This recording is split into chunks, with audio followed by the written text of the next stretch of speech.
রমজান মাসে কোন কোন কাজগুলো করলে রোজা ভাঙবে এবং সেগুলোর কাফফারা হিসেবে কি দিতে হবে? পান, আহার, স্ত্রী সহবাস অথবা হস্তমৈথুন, ইচ্ছাকৃত বীর্যপাত, এই বিষয়গুলো সাধারণত রোজা ভঙ্গকারী হয়। ইচ্ছাকৃত যদি রমজান মাসে মানুষ রোজা ভেঙে ফেলে, রেখেছে ভেঙে ফেলেছে, তাহলে সেক্ষেত্রে স্ত্রী সহবাস করে ফেলেছে, খেয়ে ফেলেছে, পানাহার করেছে কিংবা হস্তমৈথুন করে ফেলেছে, তাহলে ওই রোজার জন্য ফুকাহে আহনাফের ফতোয়া অনুযায়ী একটা রোজা কাজা যেহেতু ভেঙে ফেলেছে, আর 60টা রোজা টানা কাফারা রাখতে হবে, মোট 61টা। এই টানা নির্বিচ্ছিন্ন রাখতে হবে, মাঝখানে যদি গ্যাপ দেয় আবার শুরু থেকে রাখতে হবে। আর অন্য ওলামা ইকরাম, হাম্বলি মাযহাবের ওলামা ইকরাম, তাদের দৃষ্টিভঙ্গি হলো শুধু স্ত্রী সহবাস বা যৌনতার সংশ্লিষ্ট কারণে যদি রোজা ভাঙে তাহলে কাফারা, আর না হলে শুধু কাজা। তবে একটা হাদিস আছে, নবী সাল্লাল্লাহু আলাইহি ওয়াসাল্লাম বলেছেন, কেউ যদি রোজা রাখার পর ভেঙে ফেলে, সারা বছর রোজা রাখলেও ও রমজানের ওই রোজার পরিপূর্ণ মর্যাদা এটা রিকভার করা সম্ভব না। দায় মুক্তি হবে, কাজা এবং কাফারের মাধ্যমে দায় মুক্তি হবে, মর্যাদা একটা হাসিল হবে না। রোজা মানেই তো নিয়ন্ত্রণ। গোটা পৃথিবীতে যত অন্যায় হয়, এই অন্যায়গুলো মৌলিকভাবে যে কয়েকটা কারণে হয়, তার ভিতরে দুটি কারণ হলো মেইন। একটা হলো মানুষের ক্ষুণ্ণ বৃত্তির জন্য, আর একটা যৌন বৃত্তির জন্য। একটা হলো মানুষের যৌন চাহিদা পূরণ করার জন্য, একটা হলো পেটের চাহিদা পূরণ করার জন্য মানুষ যত অন্যায় করে। এই জন্য রমজান এই দুইটাকে নিয়ন্ত্রণ করতে বলছে, পানাহার এবং যৌনতা। এগুলো যদি নিয়ন্ত্রণ করার ট্রেনিং নেয় মানুষ, তাহলে যেখানে সেখানে এগুলোর জন্য সে নিজের আদর্শ বিকিয়ে দিবে না। তো এই চেষ্টাটা আমাদের সর্বোচ্চ পর্যায়ে করা উচিত। এবং কাফফারা দেওয়া 60টা রোজা সহজ বিষয় না, টানা রাখতে হয়, এটা অনেক কঠিন কাজ। এই জন্য রমজানের রোজা যাতে কোনো অবস্থাতে বিনা ওজর না ভাঙা হয়। হ্যাঁ, কেউ অসুস্থ হয়ে গেছেন, ভেঙে ফেলেছেন, তার কথা ভিন্ন।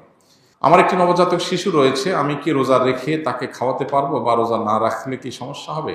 রোজা রেখে বাচ্চাকে তো খাওয়াতে কোনো সমস্যা নেই, রোজা রেখে তো নিজের ক্ষেত্রে অসুবিধা, বাচ্চাকে খাওয়াতে কোনো অসুবিধা নেই। তবে কোনো মা যদি রোজা না রাখেন, বাচ্চাকে খাওয়াতে হবে সেজন্য, তো সেটা জায়েজ নেই। এতটুকু ঠুনকো অজুহাতে রোজা না রাখার সুযোগ নাই।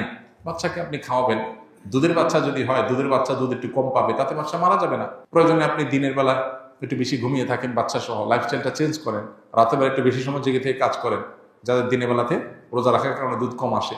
বিভিন্নভাবে আমরা এটা রিকভার করতে পারি, বিকল্প খাবারের ব্যবস্থা করতে পারি। হ্যাঁ, কোনো রাস্তা যদি না থাকে, মরণাপন্ন হয়ে যায়, আল্লাহ না করুক, এরকম রিস্ক করলে তখন রোজা না রেখে অন্য সময় রোজা রাখার সুযোগ আছে। আমার বাবা চোখের জেনা করে, মহিলাদের সাথে শয়তানি করে, এখন আমার করণীয় কি? আমার বাবাকে দেখলে ঘৃণা লাগে, তার সাথে কথা বলতে মন চায় না। খুবই দুর্ভাগ্যজনক এবং অত্যন্ত লজ্জাজনক একটা বিষয়।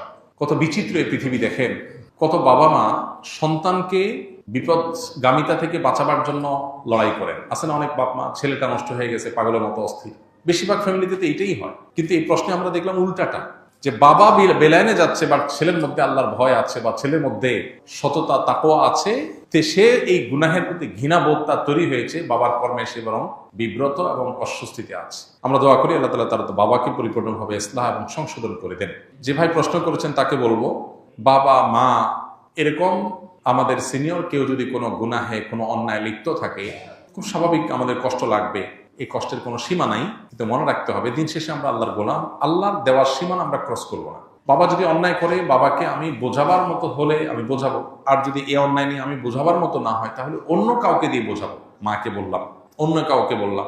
আমার বিভিন্ন প্ল্যান থাকবে, মসজিদের ইমাম সাহেবের সাথে একটু দোস্তি করে, খাতির করে তাকে দাওয়াতি কাজে লাগিয়ে দিলাম, যে আমার বাবার দিকে আপনি একটু মনোযোগ দেন, তাকে একটু দাওয়াত দেন। যারা এলাকাতে দাওয়াতি কাজ করেন, বিভিন্ন ইসলামিক অর্গানাইজেশন, মুভমেন্ট, দাওয়াতি কাজের সাথে আছেন, তাদেরকে ধরাই দেন, তারা যেন আপনার বাপকে টার্গেট করে দাওয়াতি কাজ করে তাকে যেন ইসলাহের উদ্যোগ নেয়। আপনি বিভিন্ন প্ল্যান করেন, আর সেই সাথে চোখের পানি ফেলেন। মনে রাখবেন, আবু হুরায়রা রাদিয়াল্লাহু তাআলা আনহুর চোখের পানি তার মায়ের হেদায়েতের কারণ হয়েছিল। যাই না আমরা নবীজির কাছে এসে বলছি, ইয়া রাসূলুল্লাহ একটু দোয়া করেন আমার মায়ের জন্য, আমার মা ইসলাম গ্রহণ করে নাই এখনো, আমাকে প্রচুর মারধর করে, আমি মুসলমান হয়েছি সেজন্য। নবী সাল্লাল্লাহু আলাইহি ওয়াসাল্লাম দোয়া করে দিয়েছেন, আল্লাহ আবু হুরায়রার মাকে তুমি হেদায়েত দাও। বাসা যায় দেখে মা ইসলাম গ্রহণ করার জন্য প্রস্তুত। তো এই জন্য দোয়ার প্রতি ইয়াকিন থাকতে হবে। নবী সাল্লাল্লাহু আলাইহি ওয়াসাল্লাম বলেছেন, আল্লাহর কাছে দোয়া করবা ইয়াকিন নিয়ে, যে আমার দোয়ায় কাজ হবে।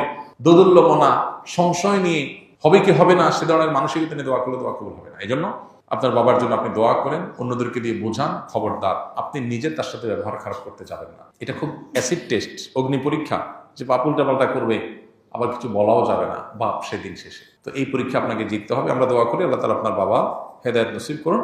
চেষ্টার পরেও যদি তিনি তার পথ থেকে ফিরে না আসে, তাহলে সেক্ষেত্রে আপনি সন্তান হিসেবে যতটুকু সম্ভব তাকে আপনি ততটুকু বলতে পারেন, কিন্তু সেটা যেন সীমানা ছাড়িয়ে না যায়, লক্ষ্য রাখতে হবে। কেউ রমজান পেল কিন্তু গুনাহ মাফ করাতে পারলো না, তার জন্য ধ্বংসের বদদোয়া করেছেন জিবরিল, নবী সাল্লাল্লাহু আলাইহি ওয়াসাল্লাম বলেছেন আমিন, আমি এটাকে সমর্থন করি। তার মানে জিবরিলের দোয়াতে নবী সাল্লাল্লাহু আলাইহি ওয়াসাল্লামের সমর্থন, এই দোয়া তো বিফলে যাবে না। তার মানে রমজান পেয়েও যদি আপনি মাফ না পান, তাহলে ধ্বংস কেউ ঠেকাতে পারবে না, এটা চরম একটা দুর্ভাগ্য।